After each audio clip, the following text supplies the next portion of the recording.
Bien, amados hermanos, como les decía, hoy día vamos a hablar de un tema que muchas veces es tabú, ¿cierto? En algunos lugares. ¿Por qué? Porque hablar de dinero, sea cual sea el motivo, siempre es delicado y se presenta como un tema tabú, como lo había dicho anteriormente. Sin embargo, la palabra de Dios es para total conocimiento y las personas responsables de enseñar y exponer este tema son los ministros o los líderes de una congregación, pastores, eh, todo lo que conlleva, ¿cierto? Las cabezas. Entonces, amados hermanos, como les dije anteriormente, siempre es un tema tabú, ¿cierto? Lo que es hablar de dinero, ¿por qué? Porque hay personas que se pueden molestar, porque a lo mejor, o también muchas veces no tienen un completo conocimiento de lo que es la palabra, en escudriñarla y en realidad entenderla o estudiarla. Así que primero vamos a ir al concepto. ¿Qué es lo que es el diezmo? ¿Qué es lo que es un diezmo? Pero como lo dije anteriormente, la palabra de Dios es para total conocimiento para todas las personas. Y los responsables de enseñarla son los ministros. Pero usted también es un ministro en su hogar, usted es un ministro, ¿cierto? Entonces usted también tiene que entenderla para también enseñarla a los demás. Bien. Entonces, vamos, ¿qué es lo que es el diezmo? Vamos a hablar primero del diezmo. Y acá les pido que tengan la mente bien abierta, una mente abierta, porque vamos a hablar muchas cosas.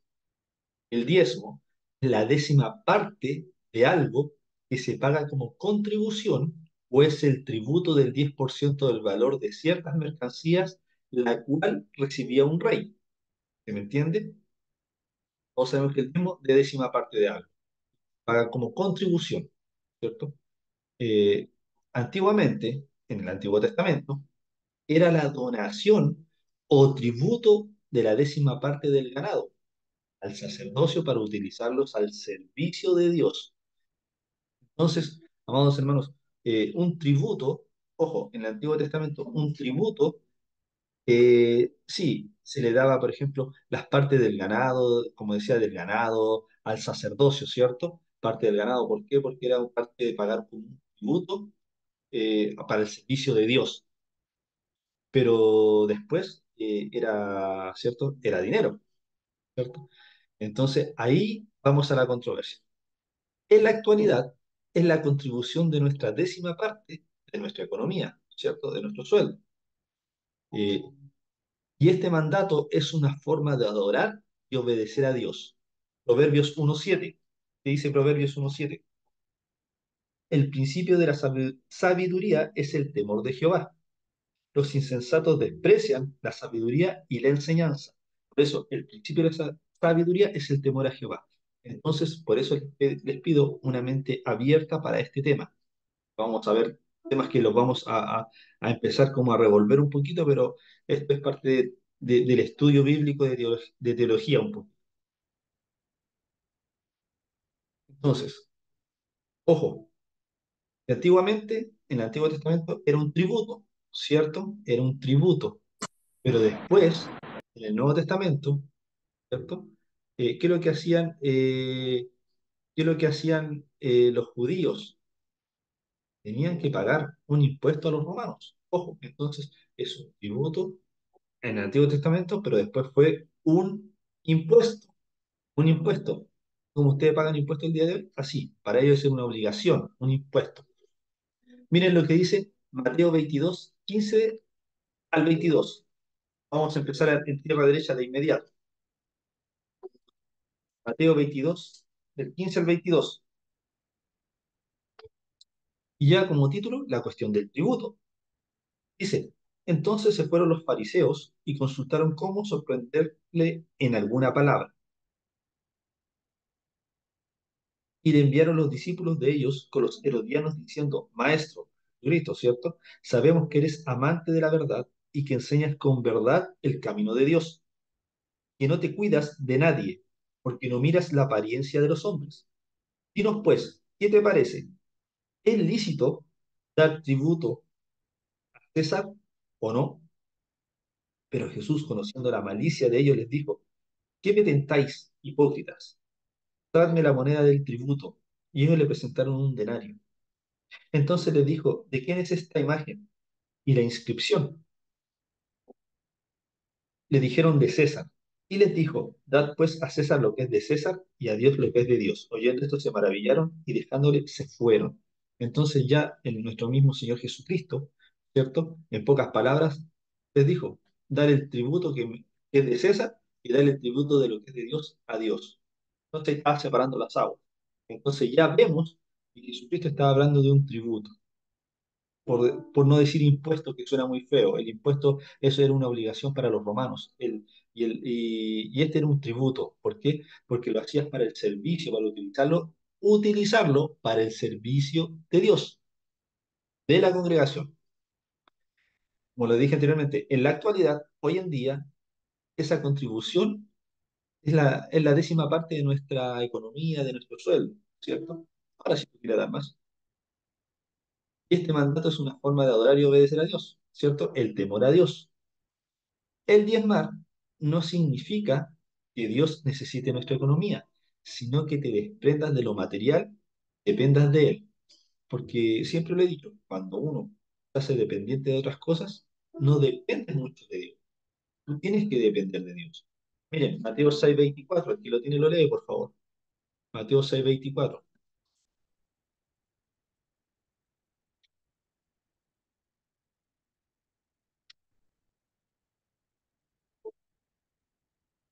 Dice, ninguno puede servir a dos señores, porque o aborrecerá al uno y amará al otro, estimará al uno y menospreciará al otro. No podéis servir a Dios y a las riquezas. Entonces, te pone dos parámetros, te pone dos caminos, te pone dos ejemplos, Dios y las riquezas. Entonces, la riqueza la toma como una idolatría, como un Dios a la cual tú te rindes, ¿cierto? Porque todo lo hacemos con dinero, todo es dinero. Entonces, cuando llega el momento de confiar en Dios, siempre empezamos, ¿cómo pago el agua? ¿Cómo pago esto? ¿Cómo pago esto otro? Pero nunca confiamos en Dios, nunca dependemos de Dios. A Dios siempre lo ponemos al último. Entonces también esto nos llama que debemos a poner a Dios en primer lugar. Dios es el dueño del oro y la plata. ¿Por qué no nos va a dar algo? Ya se lo pedimos. Cristo lo dijo. Todo lo que pidan al Padre en mi nombre, yo lo haré o se los concederé.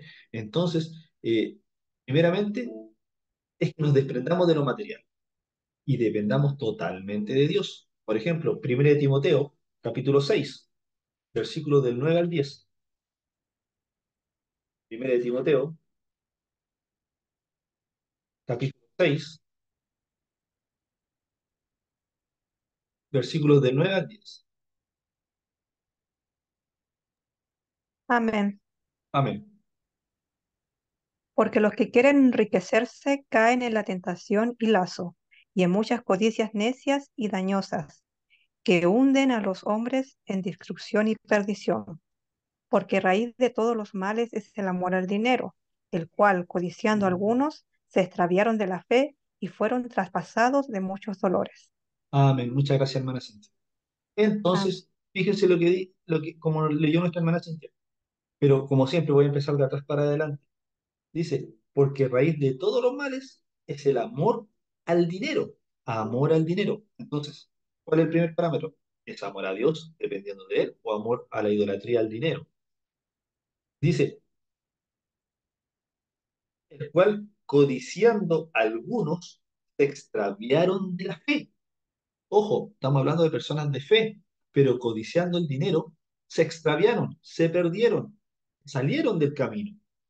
Cuidado, amados hermanos, el dinero cambia a las personas. Tú estás firme en Jesús, tu corazón está firme, puedes tener todo el dinero del mundo y no te vas a fiebrar, no te vas a volver loco. Pero si no estás bien puesto en las escrituras, en el corazón a Dios, es fácil que te puedas extraviar. Vas a salir de la fe, te vas a salir del camino. ¿Por qué? Por los que quieren enriquecerse caen en tentación, lazo, y en muchas codicias necias y dañosas. Es por eso que yo siempre les digo, hay caminos que son rectos, como dice la palabra, pero al final son caminos de muerte. Hay personas que hacen cosas indebidas y después le llaman bendición. No, es una maldición. Trae maldición en vez de bendición. ¿Por qué? Porque hay una codicia. Hay una codicia y se vuelven necios. La tentación es muy sigilosa en ese sentido. Y uno se engaña a uno mismo, obviamente. Pero dice y lazo, o sea que te enlaza, te envuelve, te amarra, es difícil salir de ahí. Hay que tener cuidado. Ageo 2.8, Ageo 2.8, Antiguo Testamento.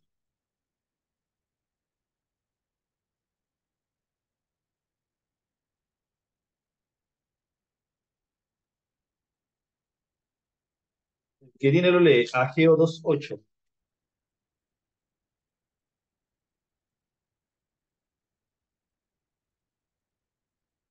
Mire lo que dice el Señor. Mía es la plata y mío es el oro, dice Jehová de los ejércitos. Entonces, nosotros, como dice la palabra, tú pides y pides mal. Nosotros entablamos una oración de acuerdo a la voluntad de Dios, en realidad el Señor nos va a dar. Por eso nosotros no debemos negarnos en pedirle lo material. ¿Por qué? Porque tenemos que pedirlo bien. El Señor conoce nuestro corazón y sabe para qué lo vamos a gastar o para qué lo vamos a usar, ¿cierto? Entonces, no hay problema en eso, pero tenemos que saber dónde está nuestro corazón y también el Señor sabe si nuestro corazón se va a extraviar. Recuerden, recuerden cuál fue el gran pecado de Judas. Sí, haber traicionado a Jesús por haberlo vendido, ¿cierto? Por haberlo traicionado. Pero anteriormente él sustraía de la bolsa el dinero. Recuerden que era como el tesorero de los discípulos, el tesorero del grupo. Pero ¿cuál fue su puerta abierta? El robo. ¿Cuál fue su tentación? ¿Cierto? Lo que habíamos dicho. Ese lazo a la conveniencia, a la tentación, a la codicia. Hay que tener cuidado. Por eso el Señor pone a Dios y al dinero como idolatría, porque es muy fuerte, es muy llamativa, es muy sabroso ese pecado. Y ojo, que no puso Satanás, puso el dinero. Así que hay que tener cuidado, amados hermanos. Hay que tener cuidado en ese sentido. No es malo, ¿cierto? Trabajar para querer ganar dinero porque tenemos metas, ¿cierto? Pero hay que tener cuidado. Primero, ¿dónde está nuestro corazón? ¿Para qué queremos hacer las cosas? Si en realidad es productivo. Tenemos que, en realidad, autoanálisis, analizarnos para qué queremos las cosas. Ahora es una parte como un preámbulo del diezmo, pero voy a ir desde el origen, para que ustedes sepan desde dónde nace el diezmo. Génesis capítulo 14, del 18 al 20.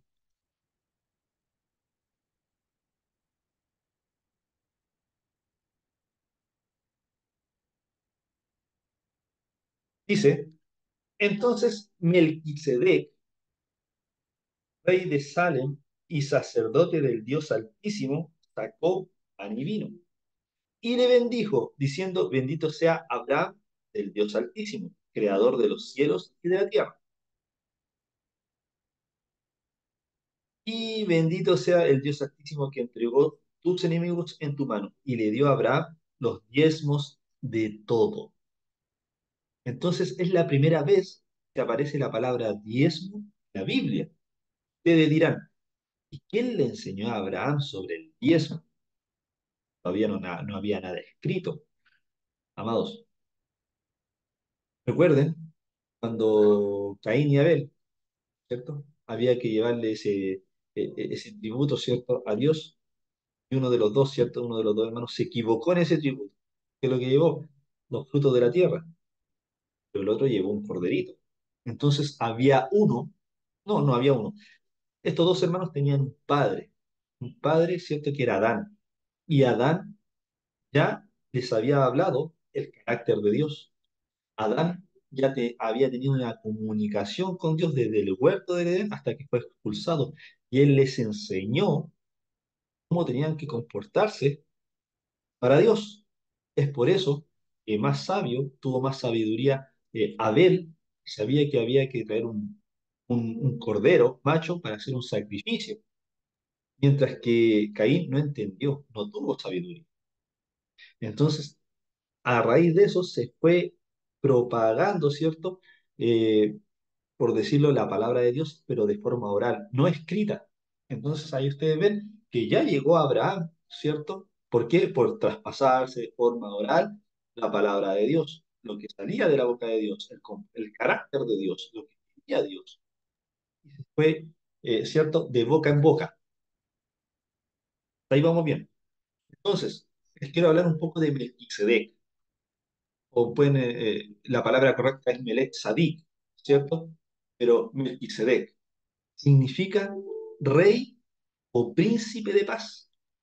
También significa rey de justicia por la ciudad de Salem. Y era sacerdote del Dios Altísimo. No dice la palabra. Muchos creen que era un nombre. Las raíces hebreas era un título como un sobrenombre al hijo de Noé, Sem. ¿Me van entendiendo? Acá empiezo a que abran la mente desde el Génesis. ¿Por qué? Porque la primera vez que se aparece la palabra diezmo en la Biblia fue cuando Melquisedec está con Abraham y Abraham, ¿cierto? Le diezmó a Melquisedec. Ojo, Abraham le diezmó a Melquisedec. Y Melquisedec significa rey o príncipe de paz. También significa rey de justicia por la ciudad de Salem. Y era sacerdote del Dios Altísimo. ¿Y ustedes qué es lo que son? Reyes y sacerdotes. Ojo, no se lo olviden, no se lo olviden nunca más eso. Entonces, muchos creen que cuando leen la Biblia y ven la orden de Melquisedec, creen que es una persona, pero según las raíces hebreas, estudiando, escudriñando las escrituras, ¿cierto?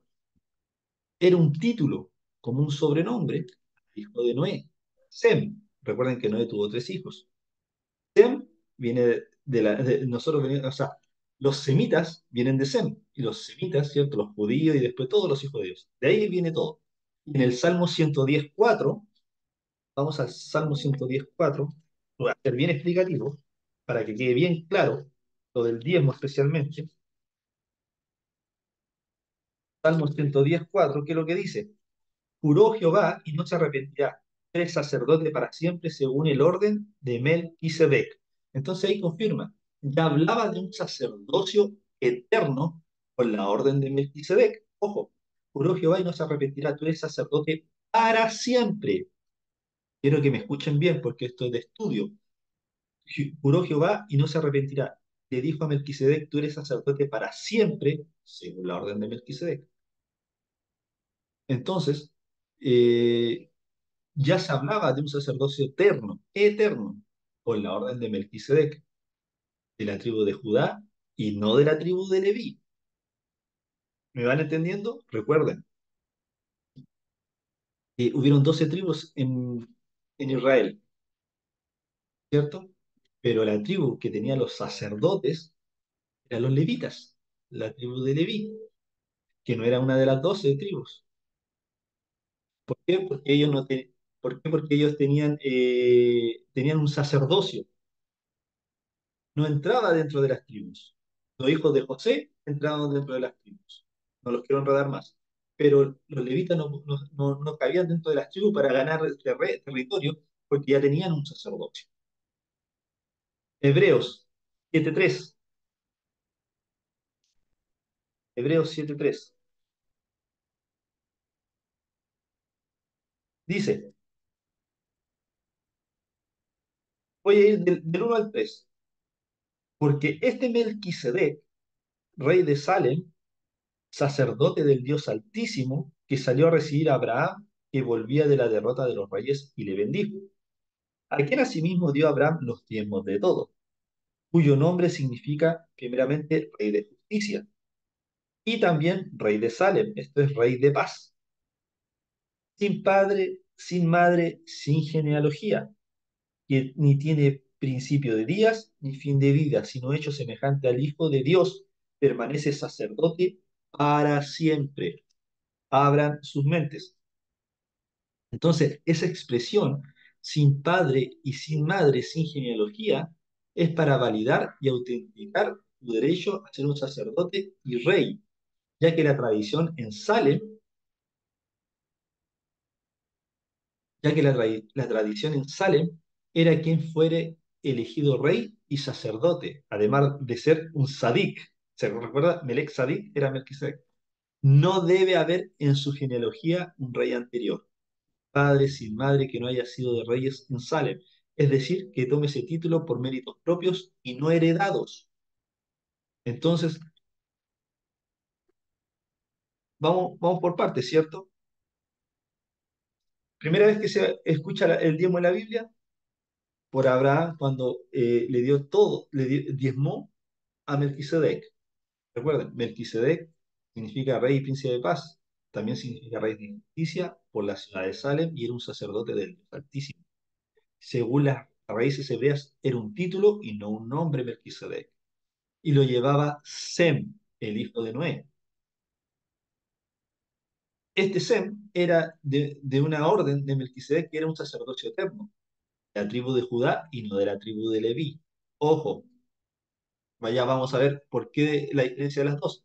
Y en Hebreos 7.3 vimos que la expresión sin padre y sin madre, sin genealogía, pues te dicen si Sem era hijo de Noé, ¿cierto? Pero era para validar y autenticar su derecho a ser un sacerdote. ¿Por qué? Porque tenía que tomar ese título por méritos propios y no heredados. Entonces, el escritor o el autor del libro de los Hebreos no está hablando de que este Melquisedec era eterno, sino que resalta a nuestro Señor Jesús, que poseía todos estos méritos para ser nuestro sumo sacerdote según la orden de Melquisedec, que es anterior al sacerdocio levítico, y de lo cual podían ser solo sacerdotes los de la familia de Leví, ¿cierto? En cambio, el sacerdocio de Melquisedec no debía ser por ascendencia. Miren, si ustedes van a Salmo 76.2,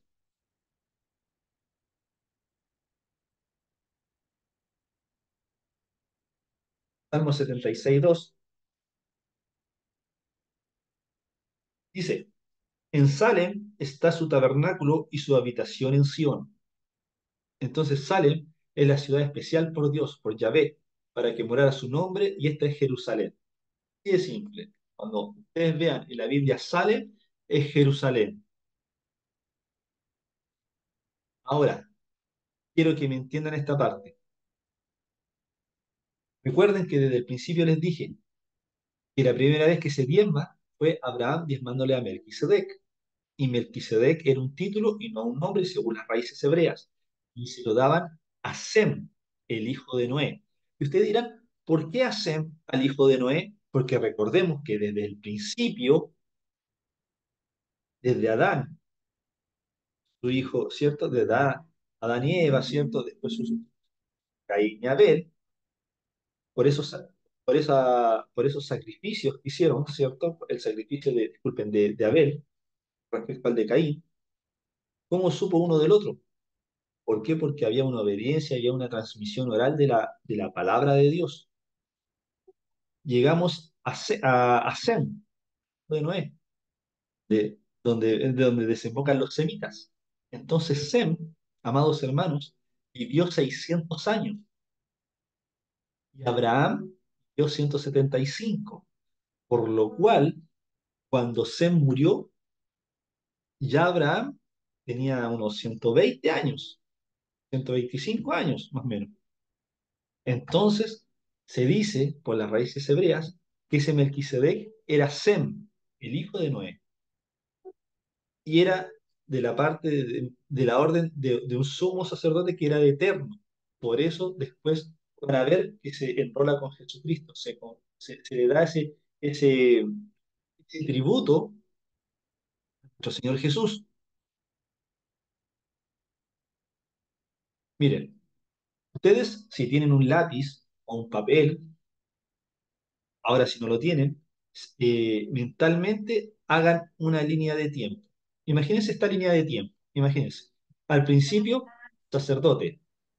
Melquisedec, Abraham, ¿cierto? Eso fue en el Génesis 14 del 18 al 20. Pero ojo, cuando vimos Génesis 14 del 18 al 20, esto es muy importante, se lo voy a leer de nuevo. Entonces Melquisedec, rey de Salem y sacerdote del Dios Altísimo, sacó pan y vino. Tengan en cuenta eso, sacó pan y vino, ¿cierto? Sacó pan y vino. Después vienen los patriarcas, Abraham, ¿cierto? Isaac y Jacob. En el Génesis 28-22, tenemos Génesis 28-22, lo que dice, y esta piedra he puesto por señal será casa de Dios, y de todo lo que me dieres el diezmo apartaré para ti. Jacob le dice a Dios, a Jehová. Y seguimos preguntándonos. ¿Cómo Jacob sabía del diezmo?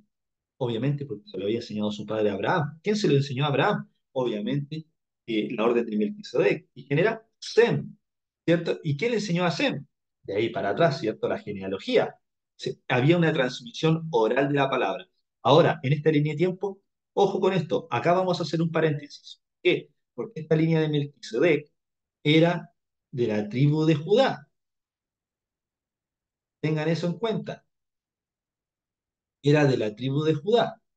¿Por qué? Porque cuando llegamos a 430 años en el Sinaí con Moisés, el Señor dio las tablas de la ley y se cambió al sacerdocio levítico, de la tribu de los levitas, Leví. Es por eso, amados hermanos, que solamente los judíos, ¿cierto?, daban ese diezmo y era como una obligación, era una ley, ¿cierto? Por mucho tiempo, pero después estaba nuestro Señor Jesucristo y hubo un cambio sacerdotal. Y ahí es donde entramos nuevamente nosotros, los gentiles, ¿cierto? Integrados al pueblo de Dios. Miren, Hebreos 7:12, ¿qué dice 7:12? Porque cambiado el sacerdocio, necesario es que haya también cambio de ley. Y aquel de quien se dice esto es de otra tribu, de la cual nadie sirvió al altar. O sea, el altar era para los levitas. ¿Y quién no y cuál era la tribu que nadie sirvió para el altar? Era la de Judá.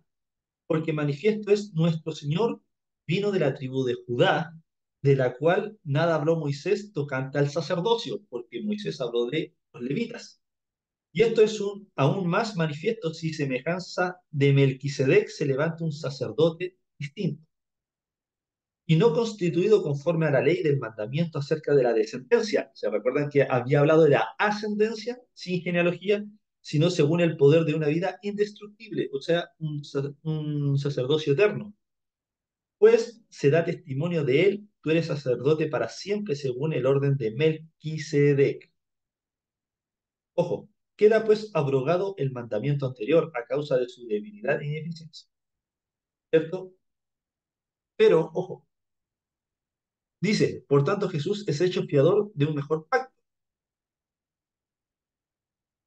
Mas este, por cuanto permanece para siempre, tiene un sacerdocio inmutable, que no cambia, amados hermanos. Por lo cual, puede también salvar perpetuamente a los que por él se acercan a Dios viviendo para siempre para interceder por ellos. Porque tal sumo sacerdote nos convenía, santo, inocente, sin mancha, apartado de los pecadores y hecho más sublime que los cielos, que no tiene necesidad cada día, como aquellos sumos sacerdotes, de ofrecer primero sacrificios por sus propios pecados y luego por los del pueblo, eran los levitas.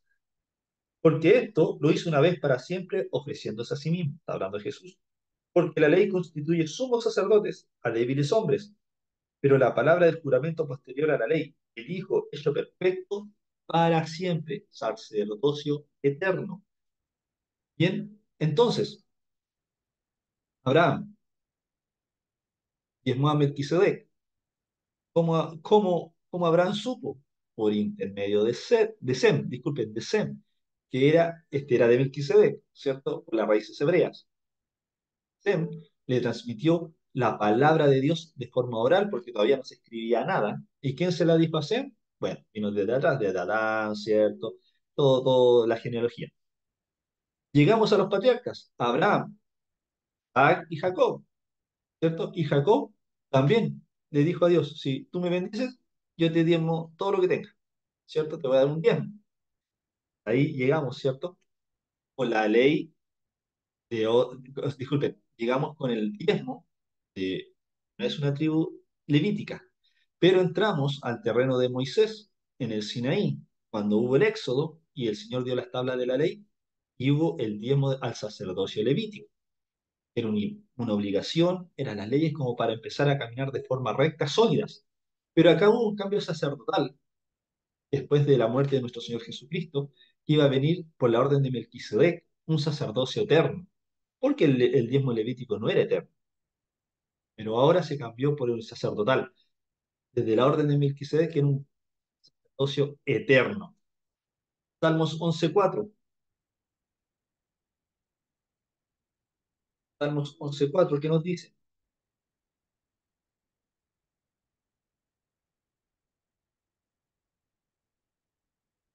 Jehová está en su santo templo, Jehová tiene en el cielo su trono, sus ojos ven, sus párpados examinan a los hijos de los hombres.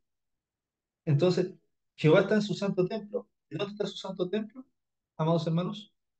En Salem. ¿Dónde está Salem? En Jerusalén. Entonces, amados hermanos, ¿se entiende? ¿Alguien hasta el momento tiene alguna duda para resolverlas y no seguir avanzando? ¿Estamos bien? ¿Hasta el momento? ¿Sí? Si hablo muy rápido, me avisa. Entonces, No, ya. Je- Jesús es de la tribu de Judá. Nuestro Señor Jesucristo es de la tribu de Judá. No era de la tribu de Leví. Recuerden, los levitas nunca tuvieron ese, cuando se divide en el Antiguo Testamento, ¿cierto? Por las 12 tribus, ¿cierto? La tierra de Israel, está la tribu de Leví, porque Leví tenía un sacerdocio levítico. Los demás tenían tierras.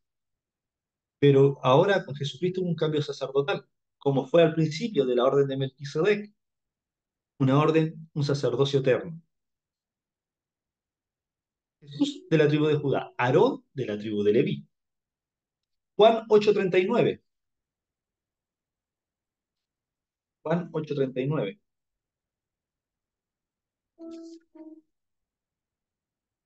Dice Juan 8:39.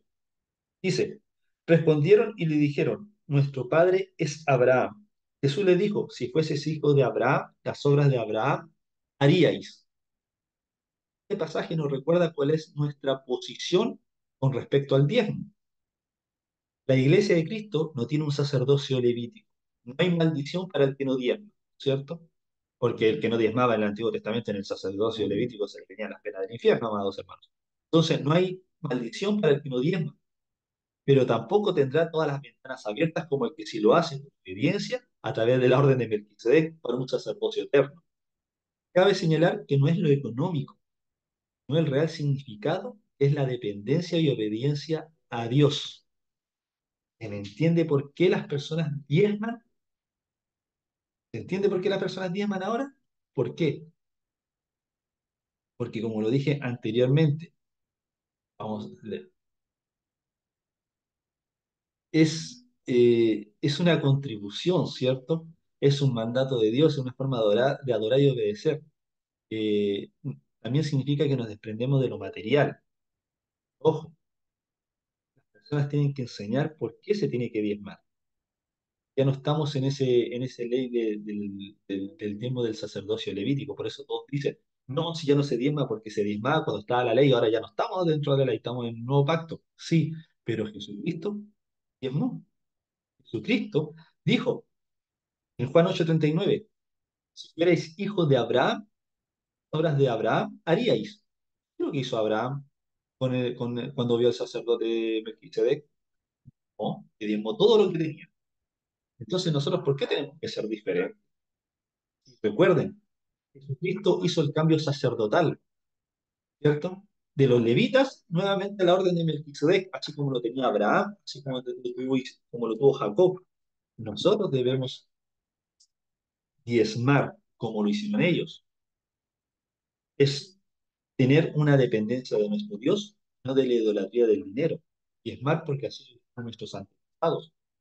Si es hijo de Abraham, las obras de Abraham haríais. Recuerden lo que dijo Jesucristo también en Mateo 22:15 hasta el 22 y en Marcos y también sale en Lucas, ¿cierto?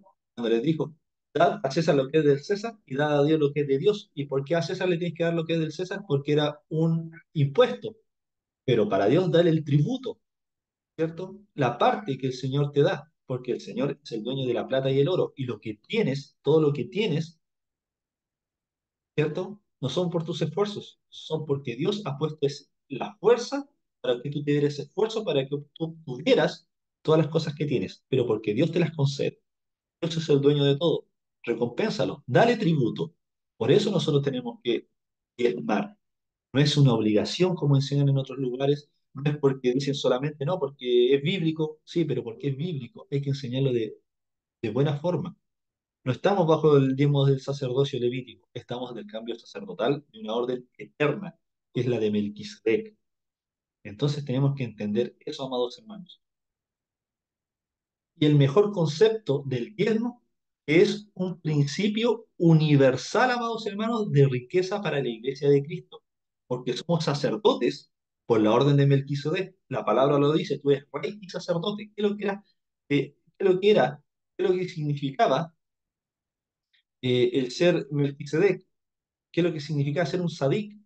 Significaba que era un rey y príncipe de paz, significaba rey de justicia, que era sacerdote del Dios Altísimo. Así te compara nuestro Señor Jesús en el día de hoy a ustedes, amados hermanos, reyes y sacerdotes. ¿No lo han escuchado en sus iglesias? Cuando le dicen, tú eres rey y sacerdote, ¿cierto? ¿Por qué? Porque estás en una orden de Melquisedec. Melquisedec era rey, sacerdote, príncipe de paz, y eso lo era Jesucristo, también lo dice el libro de Isaías. Cambio sacerdotal. Abrir la mente, amados hermanos. Eso, el diezmo es un principio universal de la riqueza para la iglesia de Cristo, ¿cierto? Para la iglesia de Cristo, porque somos sacerdotes por la orden de Melquisedec. Recordar, Mateo 5:17. ¿Qué es lo que dice Mateo 5:17? Mateo 5:17 dice, no penséis que he venido para abrogar la ley o los profetas. No he venido para abrogar, sino para cumplir. Ojo, abrogar, ¿qué es lo que dejar? ¿Qué es lo que significa? Dejar sin efecto jurídico una disposición legal. O sea, Jesucristo no vino para dejar sin efecto la ley, inclusive la ley levítica. Entonces, él fue obediente a la ley levítica y fue obediente a su ley, que era la de la orden de Melquisedec, un sacerdocio eterno. Y si nosotros tenemos que imitar a Cristo, como dijo el apóstol Pablo, ¿por qué no podemos hacer eso? Ah, porque cuando hablamos de dinero no es así, nos duele el bolsillo, no creo que sea así. Ojo con eso. No es que nos duele el bolsillo, pero hay mucha ignorancia y no hay mucha dedicación en estudiar y enseñar bien el tema. En el sacerdocio de Melquisedec había bendición. Recuerden que cuando Melquisedec lo vio, pan y vino, ¿se recuerdan esas palabras? A la iglesia que tú vayas, ojo, a la iglesia que tú vayas, no necesariamente a la que tú estás, porque muchas veces puedes viajar, te pueden invitar en la misma ciudad a otra iglesia, qué sé yo, pero a la iglesia que tú vayas y reconoces que delante de ti hay un sacerdote, como un ministro, un pastor, ¿cierto? Que te da pan y vino, bendición, una palabra de Dios, entonces lo mismo que Abraham, es reconocer su autoridad, serás bendecido. ¿Cómo? Diezma. No, no te digo que cuando vayas a una ciudad diezmes, no, porque vas momentáneamente. Pero si Dios te lo pone en el corazón, ok. Pero si tú estás dentro de una congregación y tu sacerdote te está dando pan y vino, te está dando bendición, tú reconoces su autoridad, entonces diezma y serás bendecido.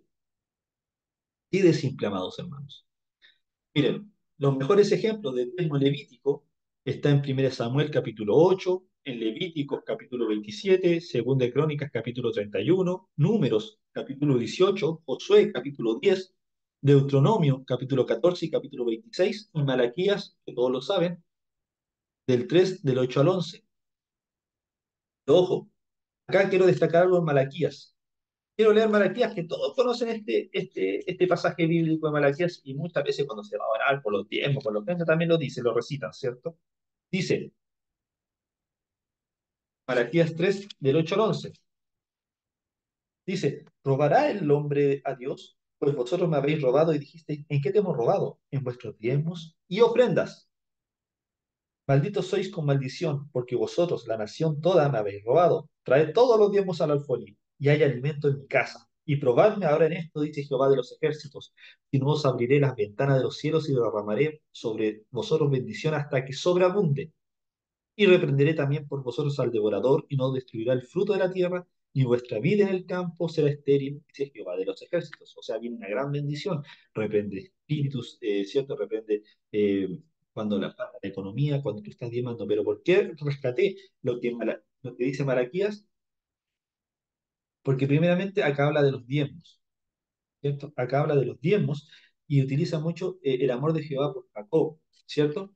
Pero, pero si retrocedemos, Jacob, ¿de dónde? A qué le diezmó? ¿Cierto? Dijo, a Jehová, dijo, si tú me bendices, yo te diezmo, ¿cierto? Entonces también acá el profeta Malaquías, yo lo recalco, porque también hablaba mucho de un Mesías. Él sabía ya que iba a venir alguien. No se quedó tanto en el pasado, sino que sabía que iba a venir alguien. Entonces, también había una apertura de mente también en los profetas, ¿cierto? Porque profeta es una palabra que, que tenían que transmitir de Dios. Entonces, hasta ahí, amados hermanos, el diezmo, ¿está claro o hay alguna duda? No tengan problema, háganlo,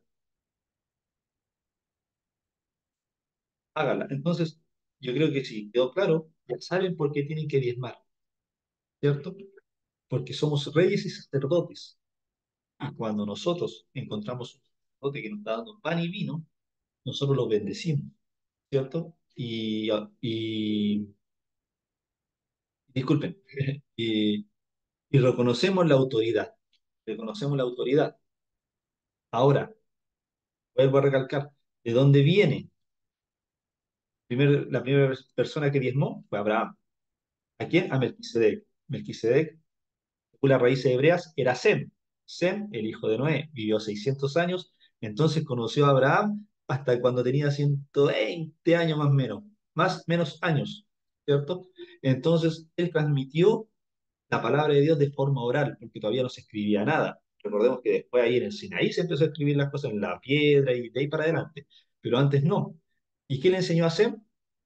Toda la genealogía anterior. Todo se transmitía oralmente. Entonces también se dice que Sem fue el primero que hizo, si mal no recuerdo, que esta sea la palabra, Teshivá creo que es la primera escuela para enseñar la palabra de Dios de forma oral.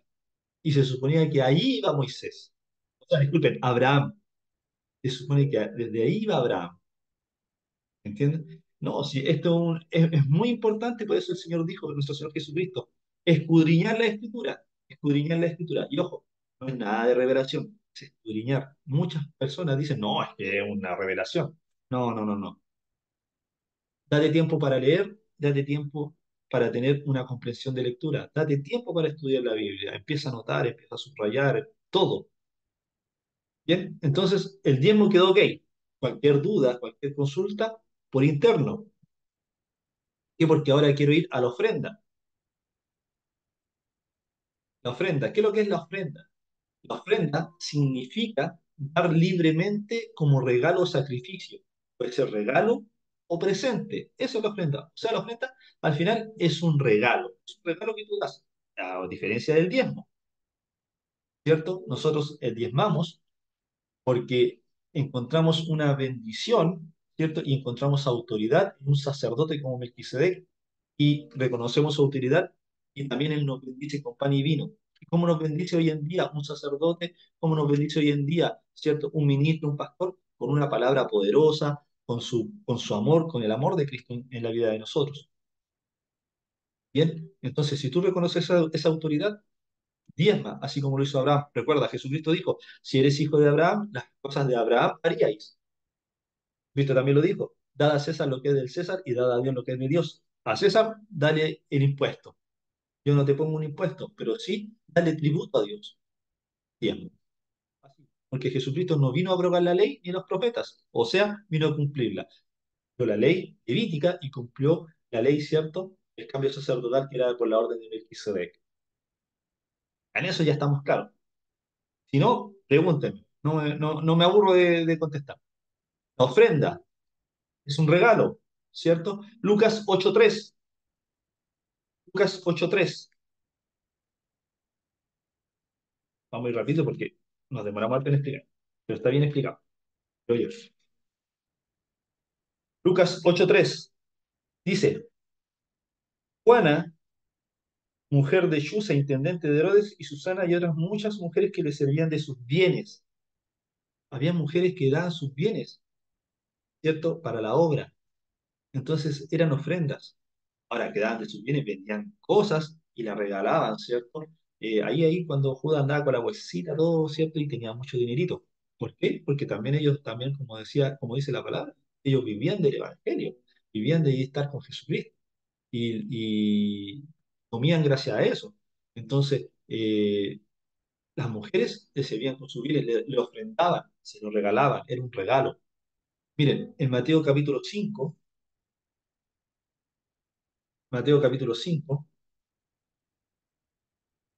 23 y 24. Dice, por tanto, si traes tu ofrenda al altar y allí te acuerdas que tu hermano tiene algo contra ti, deja allí tu ofrenda delante del altar. Y anda, reconcíliate primero con tu hermano y entonces ven y presenta tu ofrenda. Entonces, no es que deje de diezmar, sino que cuando tú quieres regalar algo, recuerda que no, primero la reconciliación, primero la unificación, primero no dejar brechas abiertas para que Satanás pueda inundar tu corazón. ¿Me entiendes? Ojo con eso. 1 Corintios capítulo 16. 1 Corintios capítulo 16, del 1 al 4. En cuanto a la ofrenda para los santos, o sea, para los apartados del pecado, sed vosotros también de la manera que ordené en las iglesias de Galicia, de Galacia, disculpen, de Galacia.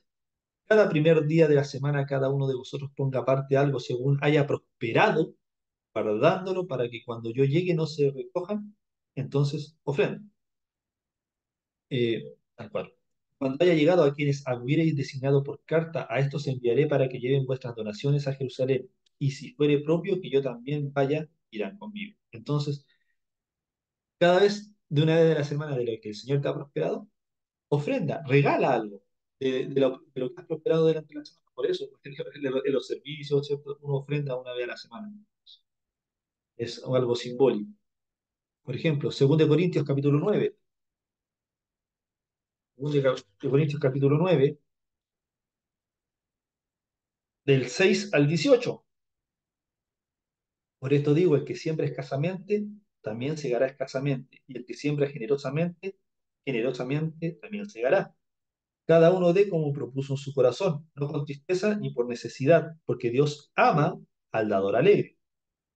Y poderoso es Dios para hacer que abunde en vosotros toda gracia, a fin de que teniendo siempre en todas las cosas todo lo suficiente abundéis para toda buena obra. Como está escrito, repartió Dios a los pobres, su justicia permanece para siempre. Y la que da semilla al que siembra y pan al que come, proveerá y multiplicará vuestra sementera y aumentará los frutos de vuestra justicia, para que estéis enriquecidos en todo, para toda liberalidad, la cual produce por medio de nosotros acción de gracias a Dios. Porque la administración de este servicio no solamente suple lo que a los santos falta, sino que también abunda en muchas acciones gracias a Dios. ¿Sí? ¿Vamos bien? Bueno, vamos a llegar hasta ahí. Pero, ¿a qué voy con esto? Dice, de como propuso en tu corazón, de lo que el Señor te ha bendecido dentro de la semana en la ofrenda, y no con tristeza, sino dándolo alegremente, dándolo alegremente. Ojo, ¿por qué? Porque miren, el 8, ¿qué es lo que dice? Y poderoso es Dios para hacer que abunde en vosotros toda gracia, a fin de que, teniendo siempre en todas las cosas todo lo suficiente, abundéis para toda buena obra. Amados, dependencia de Cristo, como lo vimos en el diezmo, depende de Él. No dependas del dinero, no dependas de tu título universitario, no dependas de tu buen trabajo, no dependas del auto 0 kilómetros, depende de Dios, depende de Dios. Y acá Él es poderoso para que tú sobreabundes en toda gracia, ¿cierto? Para que abundéis en toda buena obra. Nosotros los cristianos trabajamos para Dios, no nos interesan los demás, ¿cierto? Miren, 2 Corintios, ahí mismo, pero capítulo 8, el capítulo anterior, del 1 al 3, ¿qué es lo que dice? La ofrenda para los santos. Asimismo, hermanos, os hacemos saber la gracia de Dios que se ha dado a las iglesias de Macedonia.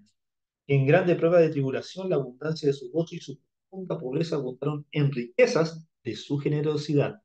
Pues doy testimonio de que con grado han dado conforme a sus fuerzas y aún más allá de sus fuerzas. O sea, hubo un corazón generoso. Dieron con agrado conforme a sus fuerzas y dice, y aún más allá de sus fuerzas. O sea, no se midieron en regalar algo. Por eso, si tú vas a sembrar, vas a- eh, el que siembra generosamente cosechará generosamente. Entonces, tenemos que tener eso en cuenta.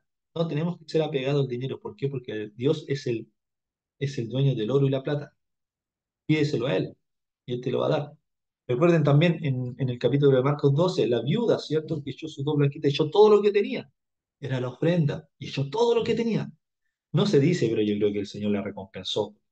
Estaba bien. Jesucristo la estaba viendo de afuera y le explicaba eso a los discípulos, a los apóstoles. Esto también lo pueden ver en Lucas 21. Eso es con respecto a la ofrenda. Es un regalo que tú das.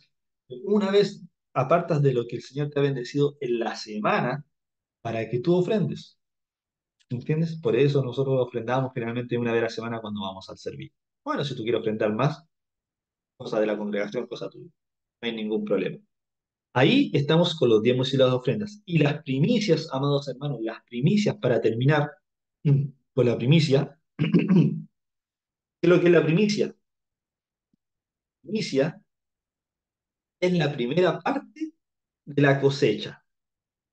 Ojo, la primicia es la primera parte de la cosecha. Nosotros no somos agricultores, no tenemos campo, ¿cierto? Y no tenemos, no somos agricultores, no vivimos del ganado, no vivimos ¿cierto? Nada de eso. Miren, segunda de Crónicas 31:5. Segunda de Crónicas 31:5, ¿qué es lo que dice? Y cuando este edicto fue divulgado, los hijos de Israel dieron muchas primicias de grano, vino, aceite, miel y de todos los frutos de la tierra, trajeron a sí mismos en abundancia los diezmos de todas las cosas. Estamos hablando de las primicias. ¿Primicias de qué? Del grano, del vino, del aceite, la miel. Las primicias. Nehemías, capítulo 10. Disculpen si voy muy rápido. Nehemías, capítulo 10,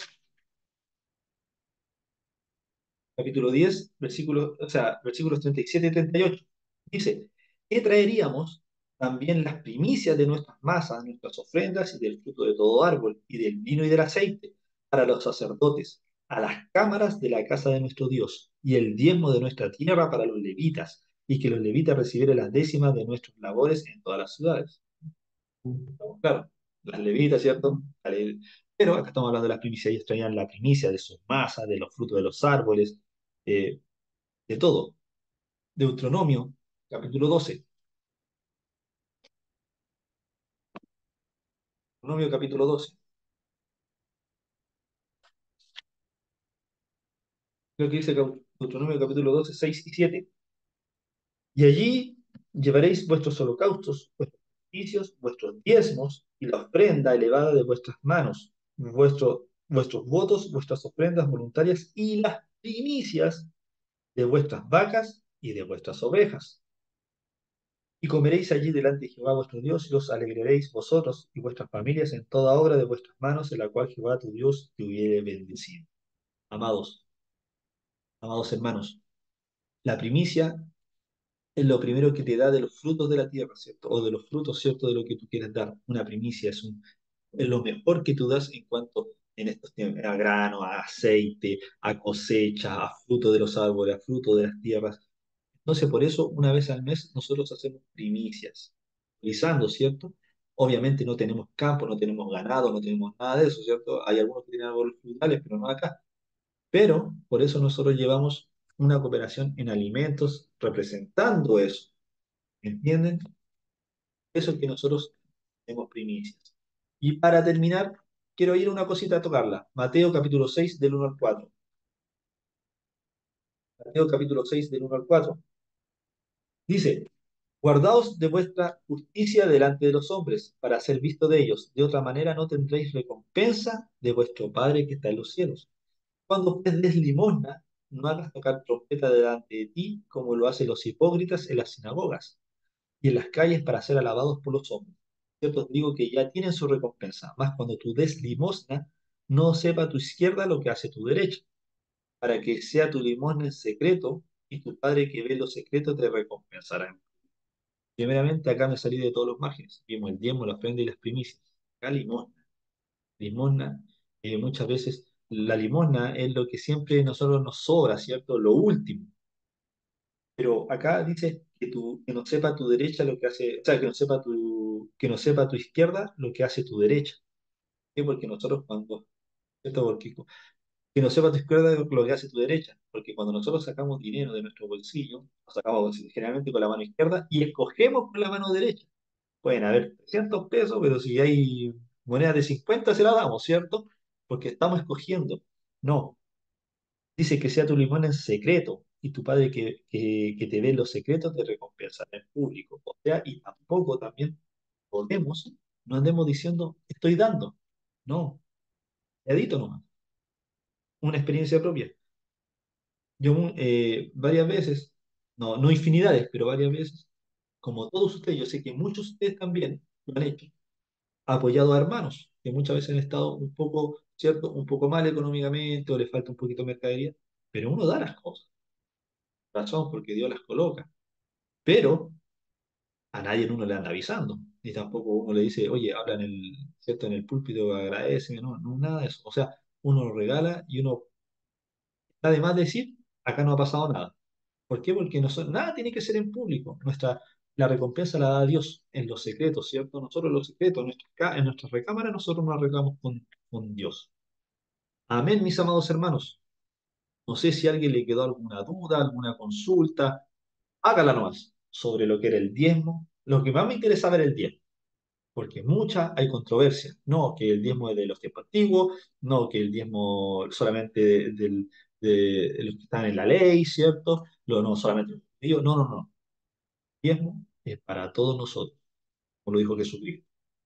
Pero tenemos que entender qué diezmamos.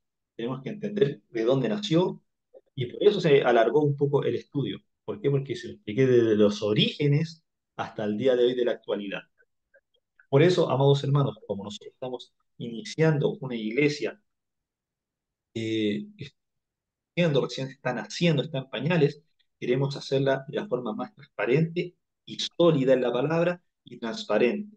¿Para qué? Para que ustedes sepan, amados hermanos, que lo que están haciendo va con un contexto bíblico en la cual se está enseñando. No se le está diciendo, ah, no, esto es así porque así. No, todo tiene una enseñanza, todo tiene una explicación y todo lo que hacemos es para Dios, no es para nosotros. Entonces, por eso me di el tiempo de explicar todo esto, como lo dije anteriormente. En muchos lugares se habla por encimita, pero no profundamente. ¿Por qué? A lo mejor no hay el conocimiento, a lo mejor no hay la dedicación de buscar, de escudriñar, ¿cierto? Pero, o bien es un tema tabú que cuando se meten en los bolsillos de las personas les duele y dicen, no, ya, no está pidiendo plata. No, solamente es para que vean, cuando uno dice cualquier cosita, acá su ofrenda, sus diezmos, la gente sepa por qué se pide eso, de forma voluntaria, obviamente, al que le nace de corazón, ¿cierto? Si eres hijo de Abraham, las obras de Abraham haríais. Eso es Jesucristo, no lo digo yo. Así que, amados hermanos, no sé si alguien tiene alguna duda, alguna consulta. El micrófono es suyo.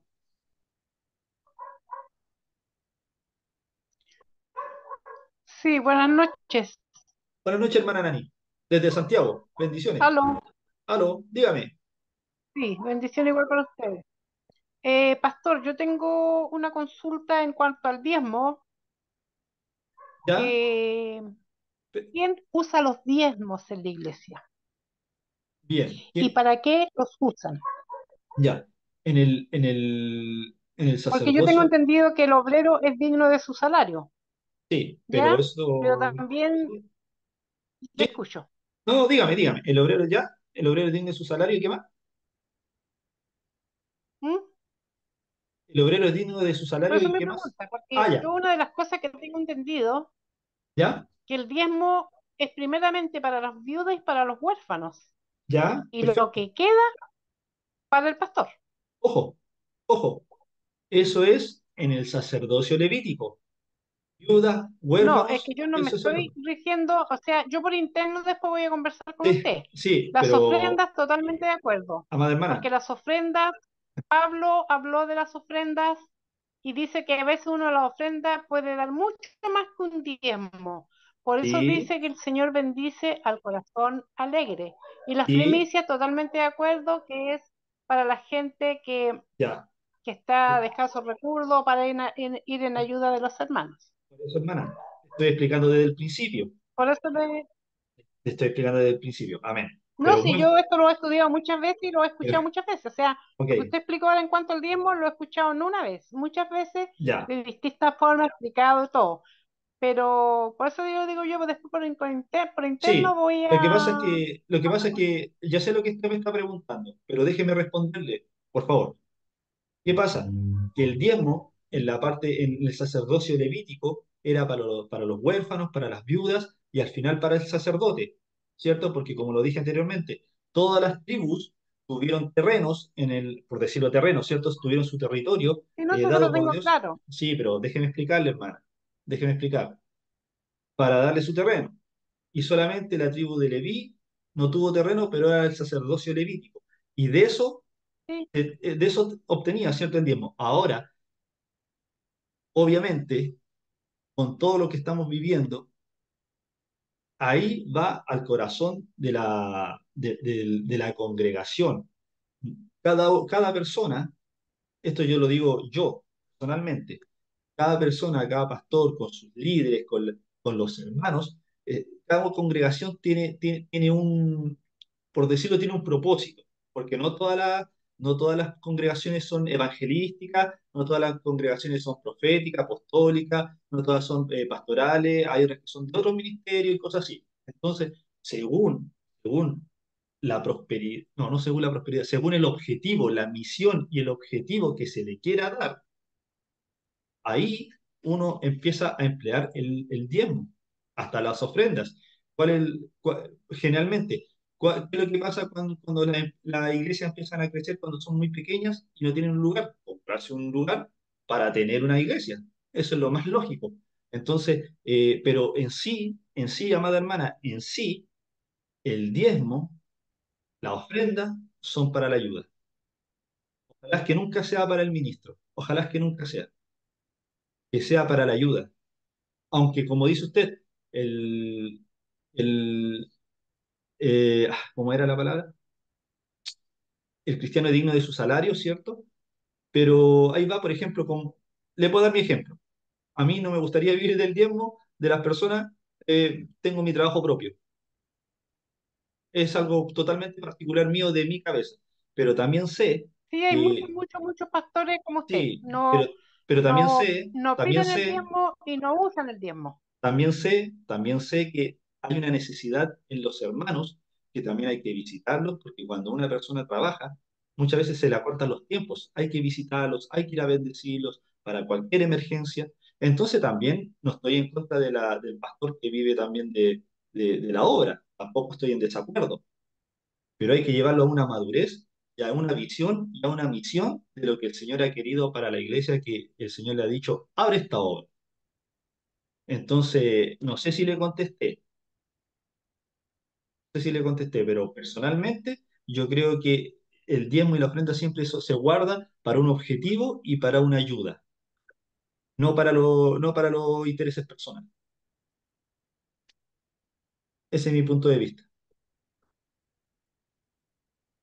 Ok, gracias. Ese es mi punto de vista.